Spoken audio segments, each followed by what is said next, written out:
Hello everyone, hearty welcome Sam's Learning Point. Sam's Learning Point ह्या चॅनलवर तुमचं सर्वांचं सहर्ष स्वागत आहे. डिअर स्टुडंट, आज आपण स्टडी करत आहोत standard 10 Marathi semi medium Maharashtra state level unit 2 English text book मधील युनिट 2 बघत आहोत. डिअर स्टुडंट, युनिट 2 मधील पहिली पोएम आहे 2.1 यू स्टार्ट डाईंग स्लोली. आपण हळूहळू संपत जाऊ यावरील वॉर्मिंग अप चिटचॅट आपण आता इथे समजून घेऊया आणि मी तुम्हाला खूप सोप्या भाषेमध्ये इथे चिटचॅट सोडवून दे. डिअर स्टुडंट, चिटचॅटमधील पहिला क्वेश्चन्स इथे समजून घेऊया. ॲझ्युमिंग A, B, C, D as a speakers, ask the assigned questions in your group and discuss. म्हणजे बघा, कल्पना करा दिलेले प्रश्न आहेत त्यामध्ये A, B, C, D असे कॉलम दिलेले आहेत. ह्या कॉलममध्ये 4 वेगवेगळ्या विद्यार्थ्यांना तुम्हाला ह्या कॉलममध्ये असणारे प्रश्न विचारायचे आहेत आणि त्याचे उत्तरे तुम्हाला इथे द्यायचे आहेत, रिस्पॉन्स द्यायचा आहे. तर पहिल्या कॉलममध्ये प्रश्न असा आहे a, if you do not study well what will happen. जर तुम्ही अभ्यास नाही केला तर काय घडेल. एक कॉलममध्येच दुसरा प्रश्न असा आहे if you do not participate in school activities game. जर शाळेच्या ॲक्टिव्हिटीजमध्ये तुम्ही गेम खेळामध्ये किंवा इतर ॲक्टिव्हिटीजमध्ये तुम्ही भाग नाही घेतला तर काय होऊ शकतं हे सुद्धा इथे डिस्कस करायचं आहे. बी कॉलममध्ये if you wake up late on a working day what will happen.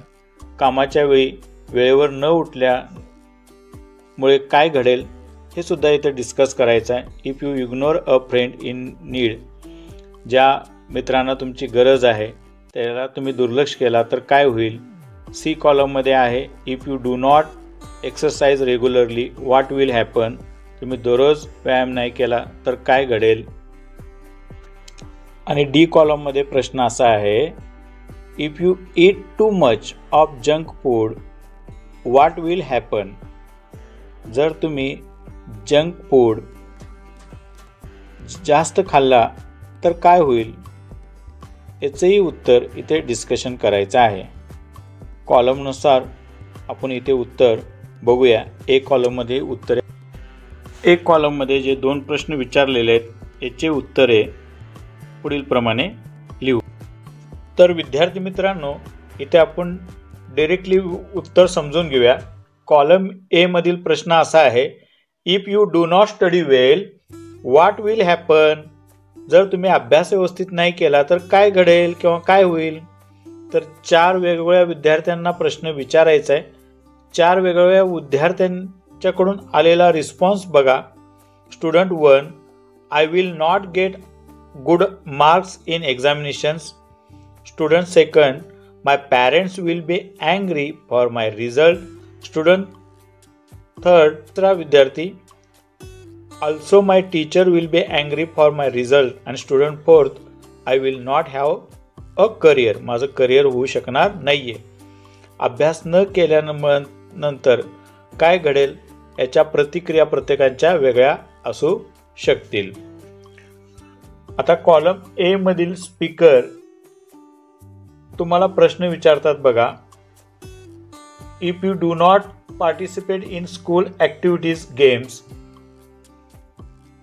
जर तुम्ही शाळेतल्या कोणत्याही ॲक्टिव्हिटीजमध्ये आणि गेम्समध्ये सहभागी नाही घेतला तर काय होईल. तर 4 वेगवेगळे जे विद्यार्थी आहेत ते 4 वेगवेगळ्या विद्यार्थ्यांनी याच्यावर विचार करायचा आहे आणि उत्तर द्यायचं आहे. तर हे जो उत्तर कशा पद्धतीनं असेल किंवा कशा पद्धतीनं लिहिता येईल हे आपण इथे बघूया. खूप सोप्या पद्धतीनं मी याचं उत्तर तुम्हाला इथे लिहून देईन. याचा आन्सर रिस्पॉन्स कसं विद्यार्थी देतील. Student 1, everyone will call me a coward. म्हणजे प्रत्येकजण मला भित्रा संबोधतील, भित्रा म्हणतील. स्टुडंट सेकंड रिस्पॉन्स अशा पद्धतीने देईल. I will feel solitary and dull. मला एकटेपणा आणि निस्तेज वाटेल. स्टुडंट थर्ड रिस्पॉन्स असा देईल, याचा answer I will miss a good opportunity. मी एक चांगली संधी गमावून बसेन. Student four I will not be social student. मी एक सामाजिक विद्यार्थी म्हणून राहणार नाही. बी ॲक्टिव्हिटीज बघूया. प्रश्न असा आहे, if you wake up late on a working day. कामाच्या दिवशी तुम्ही उशिरानं उठला किंवा उशिरानं जागे झाला तर काय होईल? याचे रिस्पॉन्स वेगवेगळ्या विद्यार्थ्यांचे वेगवेगळे असू शकतं. तर आपण त्याचा रिस्पॉन्स आणि त्याचे आन्सर आपण इथे बघूया. फर्स्ट स्टुडंट्स रिस्पॉन्स बघा. My important work will not get done and the whole day will be bad. माझं जे महत्त्वाचं काम आहे ते होणार नाही आणि पूर्ण दिवस माझा वाईट जाईल. Student second I will feel dull and lazy. मला डल आणि लेझी वाटेल तो दिवस. Student third I will miss cool peaceful morning. Student four I will lose best hours of work. याचे उत्तरे वेगवेगळे सुद्धा असू शकतील, पण ह्या पद्धतीनं उत्तरे आपल्याला द्यायचे आहेत. ॲज्युमिंग करायचे आहे आपल्याला. Next, if you ignore a friend in need. मित्रांच्या गरजेमध्ये तुम्ही त्यांना इग्नोर केला, दुर्लक्ष केला, काय होईल? तर याचे आन्सर स्टुडंट वन रिस्पॉन्स. पहिला विद्यार्थी अशा पद्धतीनं प्रतिक्रिया देईल, रिस्पॉन्स देईल. My friends will not help me even when I need it. ज्यावेळी मी अडचणीत असेल त्यावेळी माझे मित्र मला सुद्धा मदत करणार नाहीत. स्टुडंट सेकंड रिस्पॉन्स अशा पद्धतीने देईल. Many would blame me for not being a good friend. मी एक चांगला मित्र होणार नाही म्हणून बरेच जण मला दोष देतील. Student third response I shall face big emotional loss. Student 4 response, no one will be friends with me, will fall away from me. C, if you do not exercise regularly, what will happen? जर तुम्ही दररोजच्या दररोज व्यायाम नाही केला तर काय घडेल, काय होईल? तर याचे उत्तरे असे असतील. स्टुडंट वन पहिला विद्यार्थी अशा पद्धतीनं रिस्पॉन्स देईल, प्रतिक्रिया देईल की I will not stay healthy and fit physically and mentally. मी शारीरिकदृष्ट्या सदृढ राहणार नाही, फिट राहणार नाही आणि मानसिकदृष्ट्या सुद्धा फिट राहणार नाही जर मी दररोजच्या दररोज नित्यनेमानं व्यायाम नाही केलो तर. स्टुडंट सेकंड रिस्पॉन्स अशा पद्धतीने देईल. I will suffer from obesity and many more problem. मी स्थूलपणा समस्यामध्ये किंवा आणि अजून अधिक प्रमाणात काही प्रॉब्लेम्स मला सुरू होतील. म्हणून रेग्युलर एक्सरसाइज करणं हे गरजेचंच आहे. Response student 3 I will not feel energetic and active. Response Student 4 I will be easily affected by infection and diseases. Chitchat मधील पुढील तक्ता आपण समजून घेऊया. Things I can do in my life. माझ्या आयुष्यात मी करू शकेन अशा गोष्टी आपल्याला इथे लिहायचं आहे. इथे तक्ता दिलेला आहे. फॉर माय नेशन, माझ्या देशासाठी मी काय करू शकेन. फॉर माय फॅमिली, माझ्या कुटुंबासाठी. फॉर माय फ्रेंड्स माझ्या मित्रांच्यासाठी, फॉर ओल्ड पीपल वृद्ध लोकांसाठी, फॉर द नीडी गरजू लोकांसाठी आणि फॉर मायसेल्फ माझ्यासाठी मी आयुष्यात काय करू शकेन. याची उत्तरे आपण इथे डायरेक्टली बघूया. स्टुडंट, तुम्हाला याचे आन्सर असा हा तक्ता तयार करूनच लिहायचा आहे. त्या तक्त्यामध्ये तुम्हाला व्यवस्थित लिहायचं आहे. पण मी इथे तुम्हाला डायरेक्टली याचे उत्तर देईन. आपण इथे समजून घेऊया. फॉर माय नेशन माझ्या देशासाठी मी काय करू शकेन, याचे उत्तरे आपण आता इथे खाली बघूया. याचे आन्सर्स असे असू शकतील.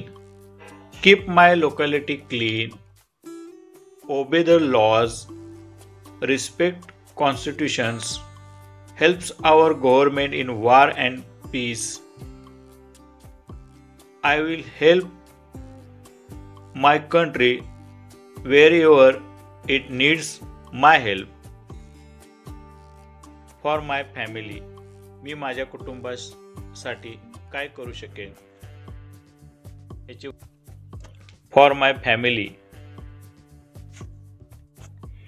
I will respect the elders and honor them. Protect culture and heritage.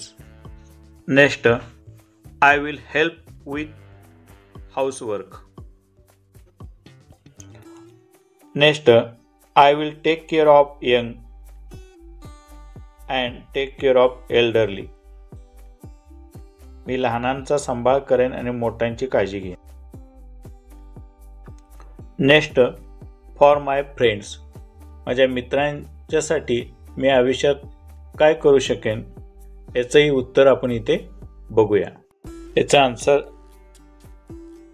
Help them in their need, wait for them, support their in their good project, share their good and bad days. For old people take care of them, keep them happy, help them in their needs, look after their health. हे वृद्ध लोकांसाठी मी करेन असं उत्तर असेल. For the needy help them in need, identify their needs, support them, sharing his problem with others will get maximum help. For needy person म्हणजे गरजू लोकांच्यासाठी काय करता येईल, काय करू शकेन.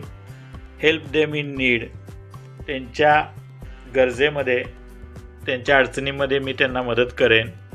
आयडेंटिफाय देअर नीड्स त्यांच्या नीड्स मी ओळखेन, त्यांना मदत करेन आणि त्यांचे प्रॉब्लेम्स इतरांच्यामध्ये शेअर करून जास्तीत जास्त त्यांना फायदा कसा मिळेल याच्यासाठी मी प्रयत्न करेन. क्वेश्चन नंबर 3 असा आहे. Complete the following web and write a paragraph म्हणजे पुढील जाल तक्ता पूर्ण करा व त्या मुद्द्याच्या सहाय्याने एक परिच्छेद लिहा. Go into orbit round the earth, land and walk on the moon, from space stations take off for moon, Mars, Venus etc. आता जाल तक्त्यामध्ये दिलेल्या मुद्द्यावरून आपल्याला परिच्छेद असं लिहायचं आहे. Space travel my wish, I want to travel in the space because it is so dark and zero gravity out there and I love adventure. I want to explore the space. So my wish is to travel in space. It was fantastic dream then. It has turned into reality now.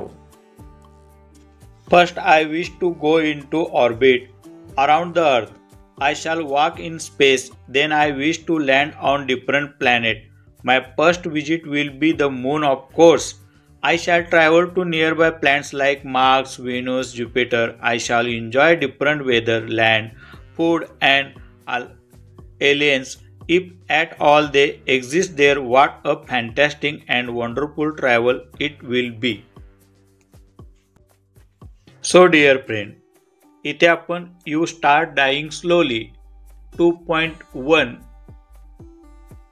ह्या पोएमवरील warming up chitchat समजून घेतलेले आहे, सोडवून तुम्हाला दिलेले आहे. पुढील व्हिडिओमध्ये आपण You Start Dying Slowly he poem आपण समजून घेणार आहोत. खूप सुंदररित्या आणि खूप छान पद्धतीने तुम्हाला समजून दिलं जाईल. त्याचबरोबर त्याचे डिफिकल्ट वर्ड्स पण तुम्हाला समजून दिले जातील, शिवाय मार्जिन क्वेश्चन्स आहेत. तुम्ही ह्या चॅनलवर नवीन असाल तर आजच चॅनलला लाईक करा, सबस्क्राईब करा, बेल आयकॉनला प्रेस करा, म्हणजे दररोजच्या दररोज तुम्हाला नोटिफिकेशन येतील. तोपर्यंत टेक केअर, स्वतःची काळजी घ्या. धन्यवाद. थँक्यू.